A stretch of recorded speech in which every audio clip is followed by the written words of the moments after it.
Starting an online e-commerce store is a great way to reach a larger audience for your product or your service. By selling online, you can sell to customers anywhere in the world 24/7. So in this video, we'll talk about what you need to know about how to start an online e-commerce store in 2022. Without any further hesitation, let's begin. The first step in starting an online e-commerce store is to choose what your niche will be. You need to think to yourself, what are you selling and what types of products or services are you going to offer? When choosing your niche, it's important to consider your target market as well. So you have to answer the question, who are you selling to? And once you've answered these questions, you'll have a way better idea of what types of products or services you should sell in your store. This will also give you a way better idea of what e-commerce functionality you will need, as well as insight on how to further design your site. Step number 2 is to choose your platform. Now, there are a few things to consider when choosing an e-commerce platform for your business. If you're selling digital products, then you might want to choose a platform that offers features like automated delivery and automatic billing. If you're selling physical products, you may need to consider shipping options, as well as whether or not you need to integrate with a fulfillment center to complete your orders. You also need to consider what your budget is going to be. Some platforms are more expensive than others, and also they have different features that cost different amounts of money. So it's important to find one that fits all your needs and is within your budget.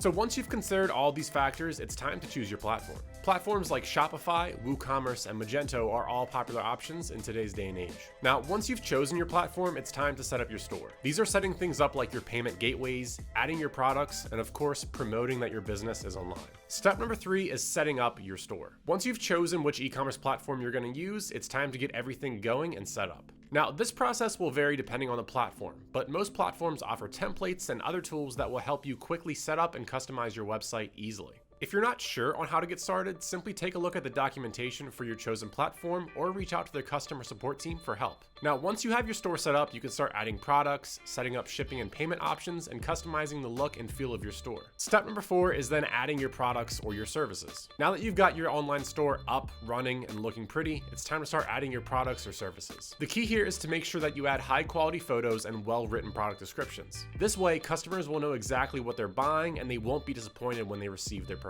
Additionally, it's also important to make sure that you're pricing your items competitively and you're not way above or below the average market price of your product. Step number 5 is optimizing your conversion rate. What separates a good e-commerce store and a great e-commerce store is the optimization. This is mainly accounting for things such as the user experience. So some quick ways to enhance your site and optimize it are the following. Focus on website speed and website performance. This is highly important because according to Google, the probability of a bounce increases 32% as page load time goes from 1 second to 3 seconds. Now, if you're unsure on how to do that, this is where our plugin comes in handy. WP Rocket is the #1 WordPress caching plugin, and we automatically apply 80% of the best web performance practices upon installation. So if you're using WordPress, we're a great choice for your website. Also, don't forget to optimize your product and website images. Not only do you want high quality images, but you also need them to be optimized for user experience and speed. What you will need to do is use an image compression plugin to do this. This way you can reduce your file size, but not drastically reduce the quality. For this, we recommend Imagify, which is a WordPress plugin and an online tool that you can use. Now, if you found this video helpful with getting started with creating an online e-commerce store, make sure to like, comment, and subscribe. And also, if you want to learn more about effective and easy web performance tips to speed up your website, subscribe to our newsletter below. Lastly, if you plan on using WordPress for your e-commerce store, watch this video to see the full breakdown of 11 tips to completely optimize your store's performance for sales. Goodbye and have a good day.